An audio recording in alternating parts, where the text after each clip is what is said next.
Alors, pour cette première vidéo, on va voir eh bien, la perspective conique. Et plus précisément, on va commencer par ces aspects un petit peu plus théoriques. Donc, comment est-ce qu'on dessine une perspective conique? Alors, la perspective conique, qu'est-ce que c'est? Eh bien, c'est une perspective qui se fait en fonction de l'œil de l'observateur, donc comme on le verrait dans la réalité. Alors, donc, comment est-ce que ça fonctionne? Eh bien, pour ça, il faut avoir un observateur, il nous faut un objet à observer et il nous faut un tableau sur lequel on va projeter notre objet. Et si on regarde la représentation qui se fait juste en dessous, c'est une représentation de la même scène, mais qui est vue en plan. Donc on va voir un observateur qui, dans le dessin, est représenté par un simple point. On a l'objet qui est vu comme un triangle, hein, comme sa base triangulaire. Et on a le tableau qui est un plan vertical, qui est vu en plan comme une ligne, comme une simple ligne horizontale. Voilà. Alors, comment est-ce que je peux arriver à dessiner cet objet? Eh bien, tout d'abord, si mon objet va se projeter sur le tableau, c'est pas pratique de l'avoir ici sur le plan vertical de mon tableau. Voilà, donc c'est pas pratique de l'avoir sur le plan vertical de mon tableau parce que là, je ne vois pas mon dessin qui se met sur mon tableau. Donc, il faut que je fasse une rotation de 90 degrés de mon tableau. Voilà, donc ici, je vais avoir une rotation de 90 degrés. Et donc, sur ce tableau, je vais avoir deux lignes qui vont se dessiner. On va avoir la ligne de terre, qui est donc la rencontre entre le tableau et le sol. Et on a aussi la ligne d'horizon. Alors, cette ligne d'horizon, ça correspond à quoi? Eh bien, ça correspond à la hauteur de l'observateur. Donc, c'est là où se trouvent les yeux de l'observateur. Et donc, ça, c'est une ligne d'horizon. Donc, si mon observateur fait 2 mètres de haut, eh bien, on aura une ligne d'horizon de 2 mètres, ou si on dessine au centième, à 2 cm au-dessus de la ligne de terre. Donc voilà, donc j'ai ma ligne de terre, j'ai ma ligne d'horizon qui se trouve 2 cm plus haut. Ok, hop, donc j'ai ça. Et maintenant, eh bien, j'ai pas tellement envie de garder ma ligne de terre là confondue avec mon tableau. Ça pourrait, mais j'aimerais bien bouger ce tableau aussi. Je vais le déplacer, je vais le mettre un petit peu plus bas. Voilà, je vais le mettre ici. Et donc, je vais tracer mes deux lignes, ma ligne de terre et ma ligne d'horizon. Voilà. Donc, je peux les mettre vraiment n'importe où sur mon dessin. Hein, je ne la mets pas non plus tout en bas, hein, parce que je risque d'avoir une partie de mon dessin qui va se dessiner en dessous de ma ligne de terre. Mais voilà. Hop. Ligne de terre et ma ligne d'horizon.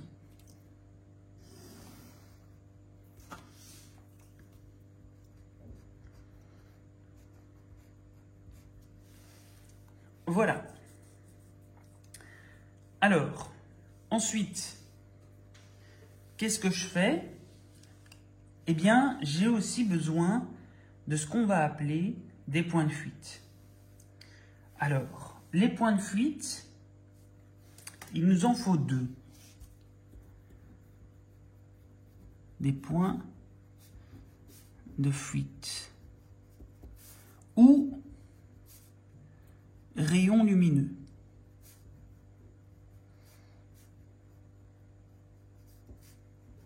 Voilà.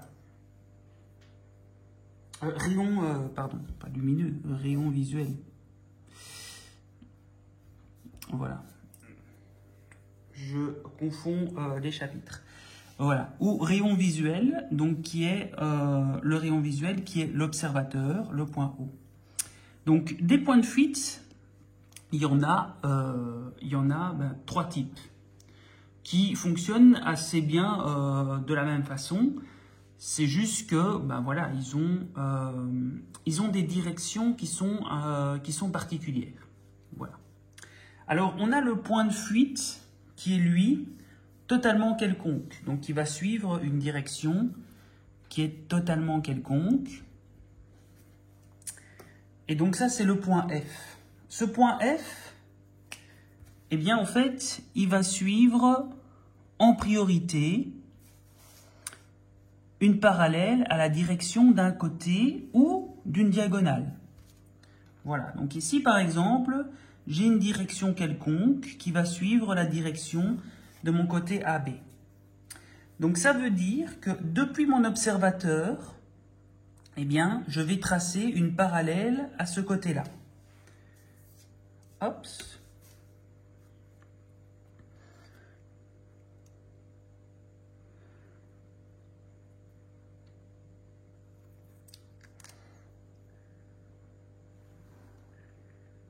Voilà. Hop. Et ça va jusqu'au tableau. Voilà. Donc ici, je vais avoir la projection en plan. Donc, la projection en plan, moi je mets des petits H parce que c'est dans le plan horizontal. Voilà. Donc ici, même chose pour les points A, B et C. Donc c'est dans la projection horizontale, donc je mets des petits H. Voilà. Donc, mon PF, mon point F, est vu en projection horizontale. OK. Mais, ce point F, donc ce point de fuite, donc voilà, il a été projeté sur la ligne d'horizon, eh bien, j'ai besoin de le remettre sur mon dessin. Donc, je rappelle que j'ai fait un basculement de mon tableau et que je l'ai rabaissé ici. Donc, ça veut dire que je dois le remettre sur ma ligne d'horizon. OK. Mais... donc, mon point de fuite, il est tombé ici sur ma ligne d'horizon. Je l'ai basculé et je l'ai descendu. Donc, ça veut dire en fait qu'il est sur la même verticale que mon PFH. Donc, je dois le remettre sur sa ligne d'horizon, mais il est sur la même verticale. Donc, en faisant un basculement, je l'ai juste déplacé verticalement. Donc, ici, hop, je le redescends sur la ligne d'horizon. Donc la ligne d'horizon, c'est vraiment une ligne qui sert à mettre tous les points de fuite. Voilà. Le point de fuite qui est là. Et donc ça, c'est vraiment le point de fuite qu'on va utiliser. OK. Alors, donc, je répète, le point F, le point de fuite, eh bien, ça va suivre la direction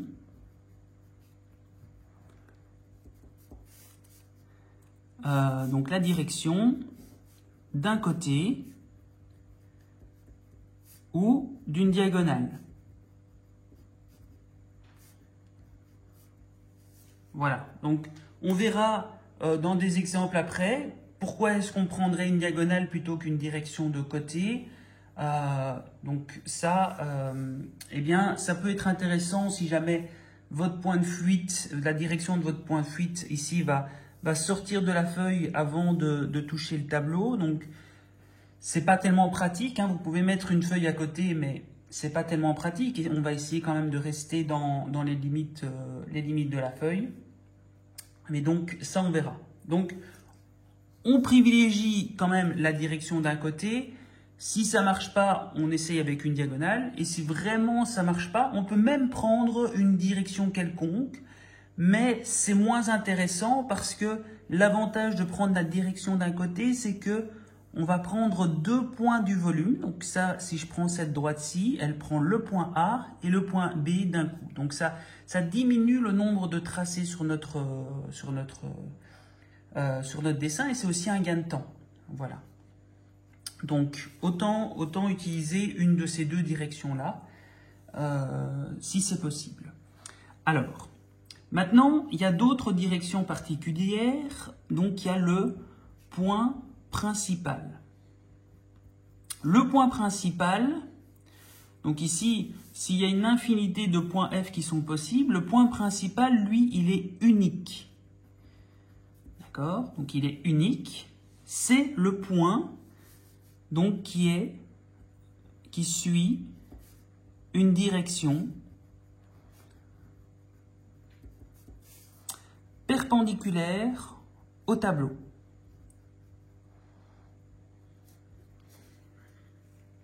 Donc, si eh bien, j'ai mon observateur,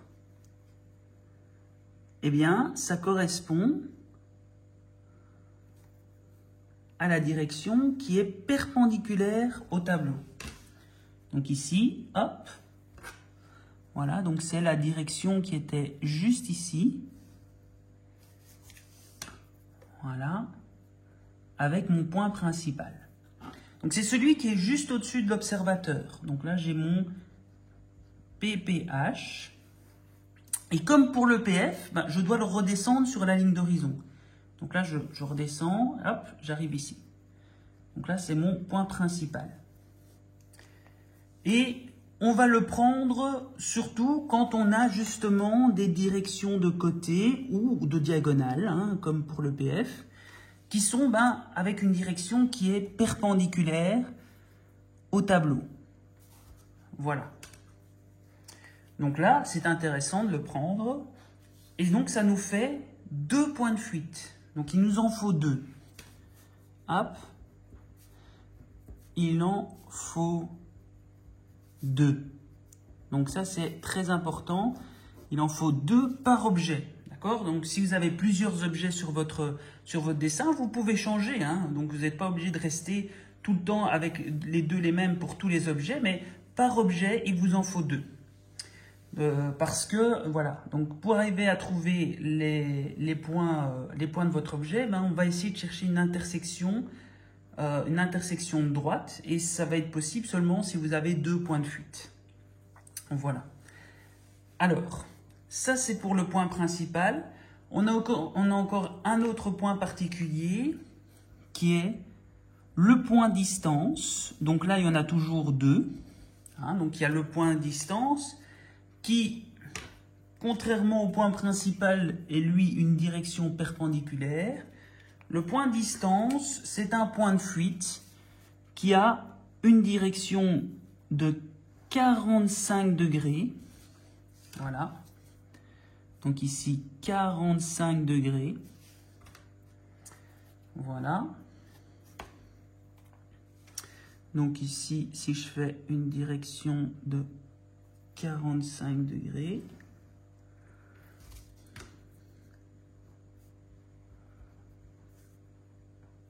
j'ai un point D, un point distance en plan, vu en plan, et je dois le remettre sur ma ligne d'horizon.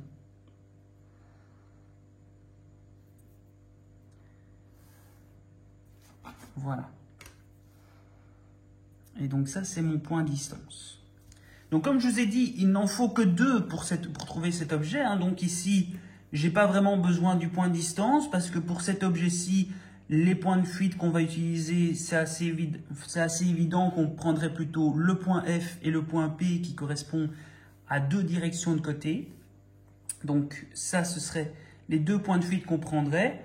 Mais il faut savoir que dans certains exercices, eh bien, si vous avez une direction à 45 degrés, donc une direction de côté à 45 degrés, ça s'appellera plutôt un point de distance plutôt qu'un point de fuite.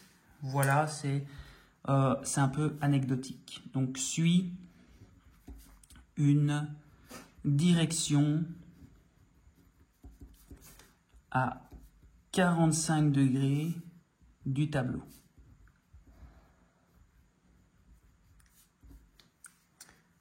Voilà. Donc les 3 points de fuite, les 3 types de points de fuite fonctionnent de la même manière. C'est juste leur direction qui varie, quoi. Donc c'est le point principal et le point D, c'est vraiment des directions particulières. Et donc on leur donne un nom un peu particulier. Mais sinon, c'est tous des points de fuite.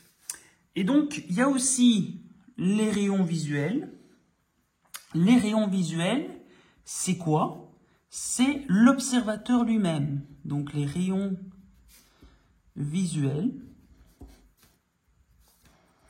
Voilà. Donc les rayons visuels, c'est utiliser vraiment l'observateur lui-même. Donc si je cherche à trouver le point A, eh bien là, je vais relier l'observateur au point A jusqu'à arriver au tableau. Et puis, on peut faire, eh bien, ici, une verticale et on sait que le point A se trouvera quelque part sur cette verticale. Donc ça, c'est vraiment le rayon visuel, donc c'est relier directement l'observateur jusqu'au point A. Voilà. Alors, sachez que les rayons visuels, ce n'est pas une technique que j'apprécie particulièrement parce que c'est, contrairement aux trois autres, c'est une technique qui est un petit peu différente, mais je vais quand même en parler parce que pour certains, eh bien, c'est une méthode qui est un peu plus facile. Donc, c'est sûr que ça fait un tracé de moins par rapport aux autres points de fuite, mais il faut quand même vous dire que ce sera une méthode, donc ce sera deux méthodes à apprendre plutôt qu'une seule qu'il faut appliquer deux fois. Voilà. Alors, sachez aussi que avant de commencer un exercice, il y a 3 étapes. 3 étapes à faire. Donc, avant de commencer un exercice, la première étape que j'ai faite, c'était de tracer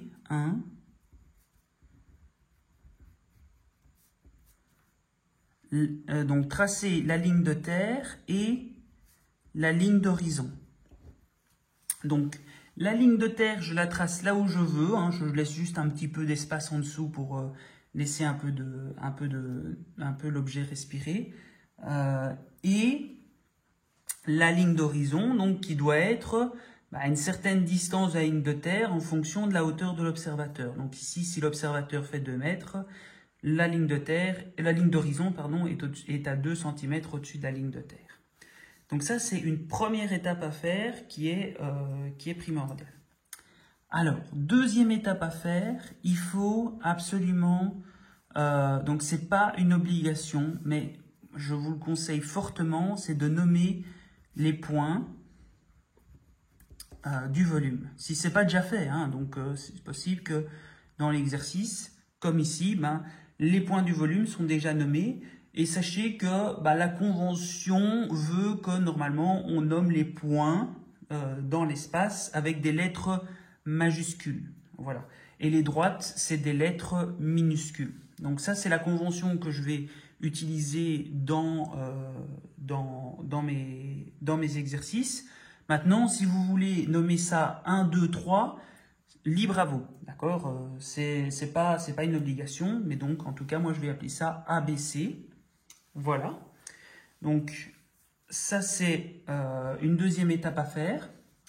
Et la troisième étape, qui n'est pas une obligation non plus, mais qui est une grande aide à mon avis, donc c'est pas fait par le professeur en cours, mais moi j'aime beaucoup faire ça, c'est de tracer ici une ligne de hauteur. La ligne de hauteur qui correspond à la hauteur de l'objet. Alors, il peut très bien y avoir un objet qui a plusieurs hauteurs, et alors je tracerai plusieurs lignes de hauteur. Ici, j'ai une seule hauteur qui est donc de 3 mètres. Donc, tracer les lignes de hauteur. Voilà. Donc, je sais qu'il y a une ligne de hauteur, donc mon objet fait 3 mètres de haut, donc à 3 cm au-dessus de la ligne de terre, eh bien, je dois tracer la ligne de hauteur de l'objet. Voilà. Et donc, ça sera la ligne de hauteur 3 mètres. Et donc, vous pouvez la faire dans un tracé un peu plus fin, mais en tout cas, la tracer pour avoir vraiment ce visuel, c'est déjà très bien. Voilà. Alors, maintenant, donc je ne vais pas dessiner tout de suite la perspective de cet objet-là. Donc ça, ce sera quelque chose que je vais voir après. Donc, dans cette première vidéo, on ne va pas encore vraiment dessiner de perspective, mais on va voir les aspects vraiment un peu plus théoriques. Alors, hop, je vais garder cette feuille-là. Et maintenant, eh bien, qu'on a vu qu'il y a 4 types de points et qu'on en a besoin de 2 à chaque fois pour chaque objet, eh bien, on va voir un petit peu comment utiliser chacun des points. Alors, tout d'abord, donc quand j'ai un exercice comme ça, eh bien, donc j'ai un plan donc qui est vu que je vous ai mis une petite représentation hein, toute simple. Donc c'est comme une feuille verticale, hein, donc avec un point A, un point B, donc tout simplement. Et on essaye de trouver la perspective conique de cet objet. Alors, je ne vais pas chercher la perspective conique, je vais vraiment me concentrer tout d'abord sur comment utiliser le point F. Voilà. Donc, je vais essayer d'utiliser le point F pour trouver la perspective conique de cet objet. Mais je rappelle, il m'en faut deux normalement. Donc ici, je vais utiliser juste un seul point pour vous montrer comment utiliser le point F. Donc je ne vais pas trouver la perspective conique, mais ce sera la moitié du travail. Donc je vais vraiment me concentrer sur la méthode avec le point F. Alors, le point F, eh bien, on a vu que je dois me prendre une direction de côté. Donc ici, bah voilà, la feuille a une certaine direction et je dois tracer une parallèle. Hop. Ah oui. Tracer la ligne de terre et en fait, il y a une quatrième étape. Autant pour moi. Alors, quatrième étape, c'est ce que je vous ai dit ici, c'est se décider sur deux points de fuite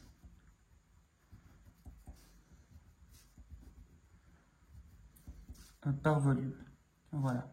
Donc je me corrige un petit peu. Voilà. Donc en soi, la ligne de hauteur peut se dessiner en même temps que la ligne de terre et la ligne d'horizon. Et donc voilà. Ok. Hop, je reviens à mon exercice qui était juste ici. Donc là, je me choisis un point de fuite. Donc, hop. Et je le projette sur mon tableau. Donc là, j'ai mon PFH. Ok, voilà. Donc, se décider sur deux points de fuite. Bon, ici, j'en fais qu'un seul. Donc, ça, c'est fait. Alors, je dois tracer la ligne de terre et la ligne d'horizon. Ok. Bah, je vais la tracer un petit peu où je veux. Hein. Par exemple, ici. Donc là, je vais tracer la ligne de terre. Et je vais tracer la ligne d'horizon. Donc on me dit qu'elle est à 2 mètres au-dessus. Donc 2 cm au-dessus, je trace la ligne d'horizon. Hop, ligne d'horizon. Ok, donc ça c'est fait aussi. Je dois nommer les points du volume. Ok, donc là c'est déjà nommé. C'est déjà le point A et B. Et je dois tracer la ligne de hauteur. Ben, mes deux points sont à une hauteur de 3 mètres. Ben, là je vais tracer ma ligne de hauteur à 3 mètres. Voilà, donc 3 cm au-dessus de la ligne de terre. Ok.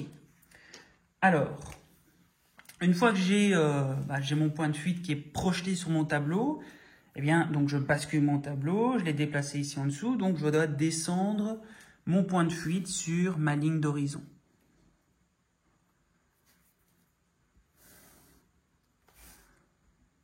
Voilà, donc ça c'est mon point de fuite. Voilà. Alors,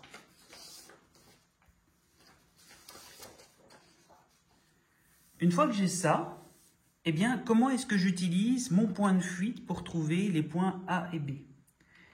Eh bien, je dois tracer une parallèle à la direction que je me suis choisie depuis un premier point, le point A par exemple. Et étant donné que j'ai choisi une direction qui suit la direction de côté, eh bien, je vais aussi pouvoir chercher le point B par la même occasion. Donc ici, je trace une parallèle à cette direction au PFH, d'accord? Donc une parallèle depuis le point A que je me suis choisi, jusqu'à atteindre le tableau de nouveau. Donc là, ça a été projeté sur le tableau. Ok, Donc j'avais mon point qui était là au sol, je l'ai projeté sur le tableau, maintenant il est sur la ligne de terre. Donc là, j'ai un point de rencontre entre la ligne bleue et ma ligne de terre. Et il y a 4 propriétés, enfin plutôt 5, je vais en citer 5. 5 propriétés qu'il ne faut pas apprendre par cœur. Hein, donc ce n'est pas des propriétés à apprendre par cœur, mais qui sont utiles dans la résolution d'exercices. Alors, la première propriété, c'est que si un point touche le tableau, on peut le projeter directement. Alors, directement, soit sur la ligne de terre si c'est un point qui se trouve au sol, ou sa ligne de hauteur.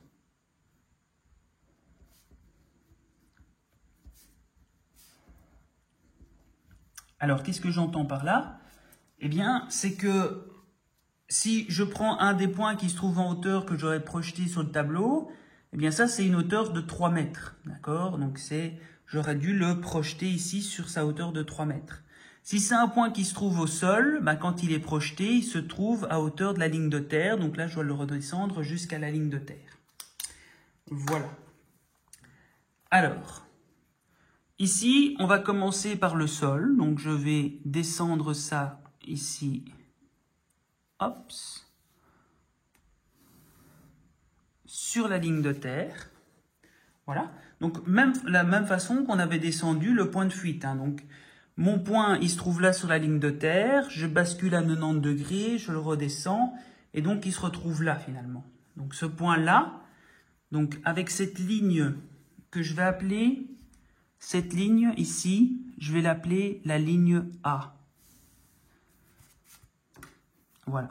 Un petit A minuscule, parce que je vous l'ai dit, donc les droites, la convention, c'est que les droites, c'est des lettres minuscules. Et donc, je vais l'appeler AH parce que c'est sa projection dans le plan horizontal.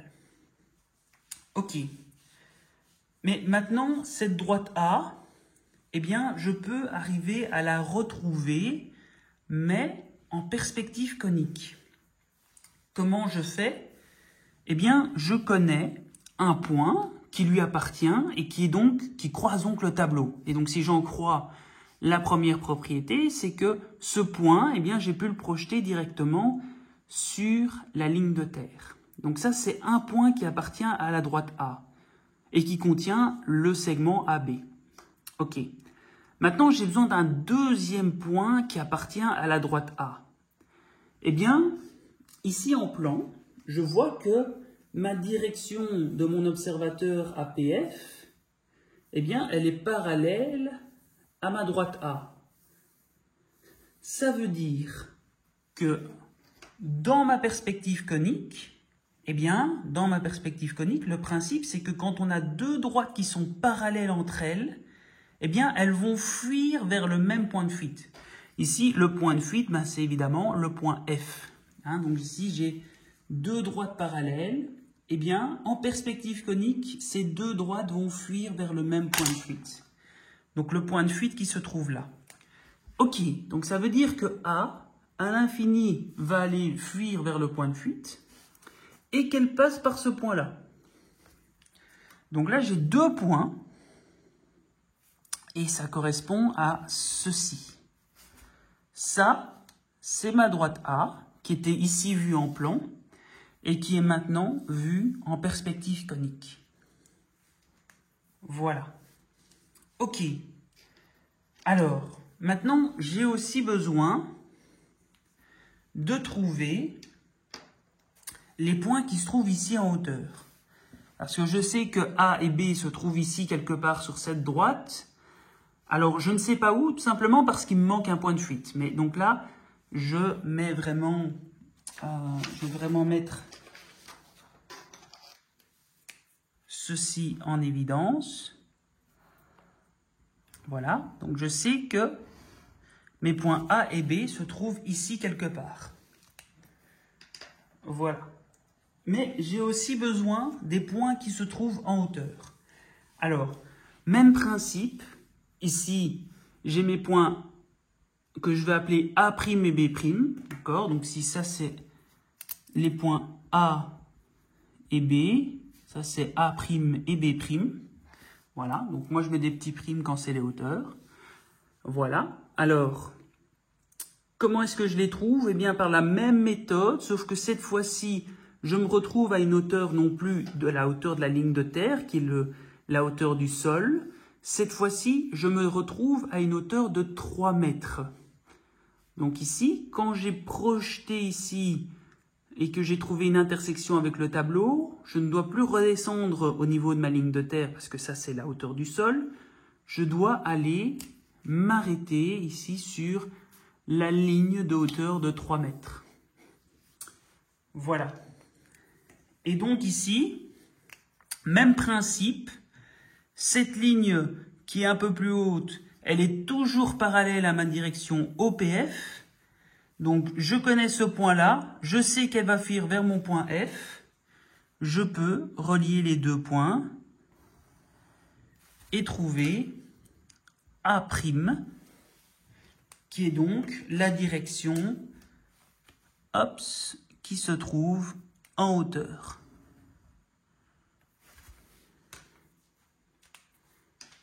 Voilà. Ça, c'est pour le point F. Donc, pour le point F, je sais que mes points à la base vont se trouver ici, sur cette droite A, et que mes points en hauteur vont se trouver sur cette droite A'. Ok. Alors, on fait le même exercice, mais cette fois-ci avec le point D. Le point D, c'est le même raisonnement. La seule différence, c'est que, eh bien ici, on a une direction à 45 degrés. Voilà.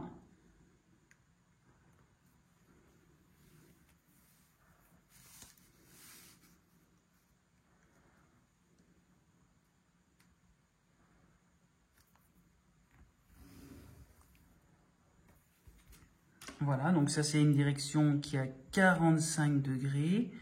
J'appelle ça le point DH. Ok.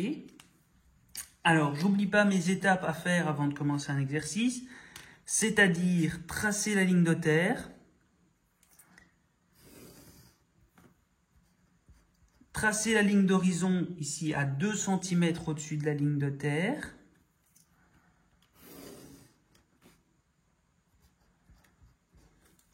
tracer la ligne de hauteur qui est à 3 mètres au-dessus de la ligne de terre, donc 3 cm. Ok. Nommer les points, c'est déjà fait. Ok. Alors, qu'est-ce qu'il nous reste à faire? Eh bien, se décider sur le point de fuite. Donc, ça, c'est fait. Donc, évidemment, on va suivre une direction de côté. Mon point D, je dois le descendre sur ma ligne d'horizon. Voilà. Ça, c'est mon point D.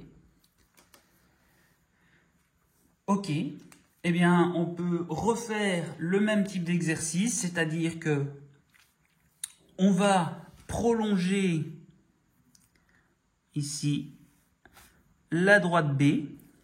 Voilà. Alors, cette droite B, eh bien, elle trouve une intersection avec le tableau. On va commencer par la base, hein, au niveau du sol. Donc ici, ce point-là, il se trouve sur la ligne de terre. Je vais le descendre sur la ligne de terre.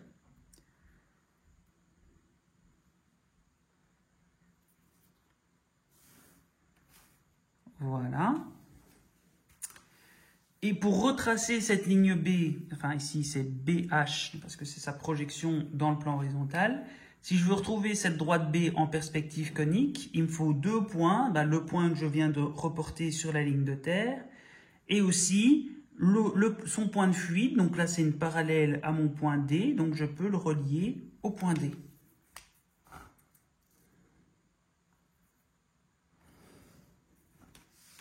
Et donc ça, c'est ma droite B, mais qui est vue en perspective conique. Donc je sais que mes points A et B vont se trouver ici quelque part sur ma droite B.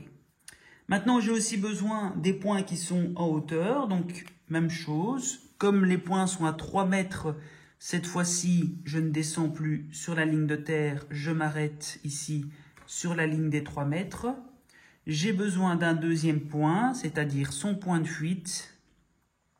Et donc, je me retrouve avec un B' qui se trouve juste ici. Voilà. Donc, méthode vraiment très similaire entre les deux. Hein. La seule différence, c'est l'angle à 45 degrés. OK. Alors, ça c'était pour le point F, ça c'était pour le point D. Maintenant, je vais voir le point principal. Donc, de nouveau, il n'y a pas vraiment de grosse surprise. Le point principal, ici, je vais suivre sa direction de côté qui est perpendiculaire au tableau. Et donc, on a un point principal qui se trouve donc juste au-dessus de l'observateur. Donc, j'ai sa projection en plan du point principal qui se fait sur le tableau. Alors, les 4 étapes à faire. Donc, je dois tracer la ligne de terre, je la trace là où je veux. Ligne de terre. La ligne d'horizon, eh bien, elle doit se trouver 2 mètres au-dessus, donc 2 cm au-dessus de la ligne de terre que je me suis choisie.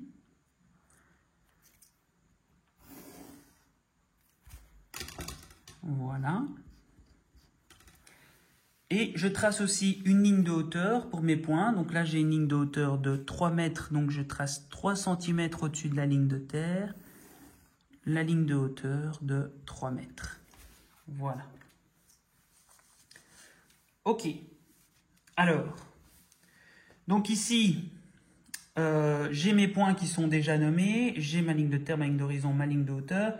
Il me manque juste à reporter mon point principal. Donc là, il est sur mon tableau, mais je dois le remettre sur mon dessin. Donc il est à hauteur de la ligne d'horizon, donc je dois le redescendre juste ici.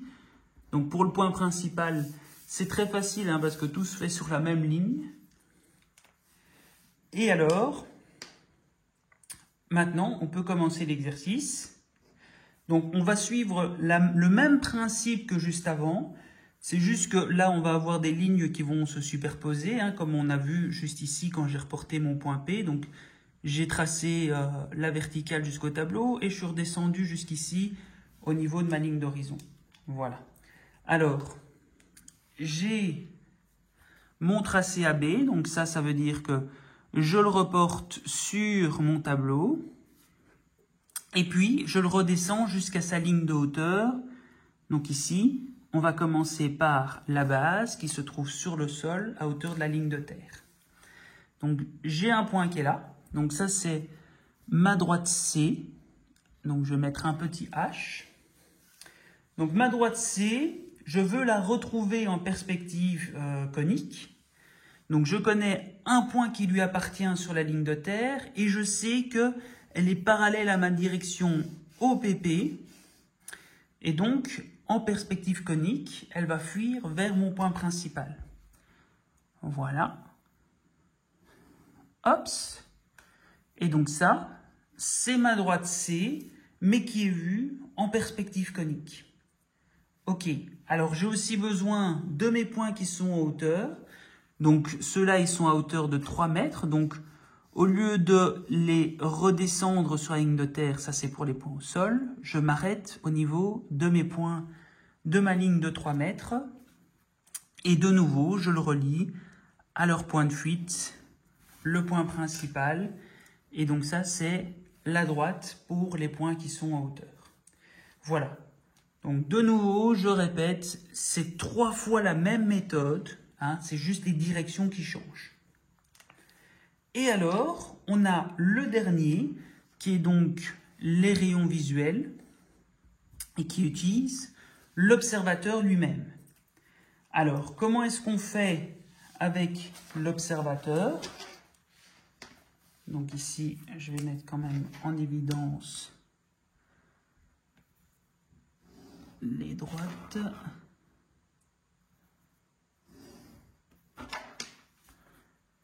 Même si sur le deuxième dessin, on ne voit pas trop. Voilà. Alors, donc, pour les rayons visuels, c'est un petit peu plus court. Hein, donc, il y a une ligne en moins. Tout simplement parce que, je vous ai déjà un petit peu montré la méthode. Si je veux trouver le point A et le point B, tout ce que j'ai à faire, eh bien, c'est de relier ces points-là jusqu'au tableau. Voilà, donc je relie les deux points jusqu'au tableau. Voilà. Une fois que j'ai touché le tableau, eh bien, je descends ou je remonte, hein, parce que là, je fais à chaque fois la ligne de terre en dessous, mais je peux très bien la dessiner au-dessus. Hein, donc, s'il faut, je remonte. Mais, donc ici, hop, je descends une verticale. Voilà. Donc, dans ce cas-ci, j'ai dû tracer deux lignes parce que, bon, c'est pour chacun des points. Mais donc, je sais que mon point A, il va se trouver sur cette verticale-là. Et que pour mon point B, il va se retrouver sur cette verticale-ci. Voilà. Donc, ça fait c'est un petit peu plus court parce que pour les points de fuite, là, il faut reporter sur le tableau, redescendre et puis encore relier au point de fuite. Ici, c'est vraiment, on relie l'observateur jusqu'au point et on continue jusqu'à tomber sur le tableau. Et puis, on descend ou on remonte une verticale. Donc, ça, c'est tout. Voilà, donc ça c'est les 4 méthodes, les 4 points qu'on peut utiliser. Alors ici, bon j'aurais dû aussi tracer la ligne de terre, la ligne d'horizon et la hauteur des objets. Voilà, nommer les points c'est déjà fait, donc là on est à 3 mètres, ligne d'horizon, ligne de terre. Voilà. Et donc là, ce serait tout. Voilà. Et donc ici, il n'y a vraiment pas de... Donc l'intérêt, c'est qu'il n'y a pas de point de fuite auquel il faut encore relier parce que c'est déjà fait ici. Voilà.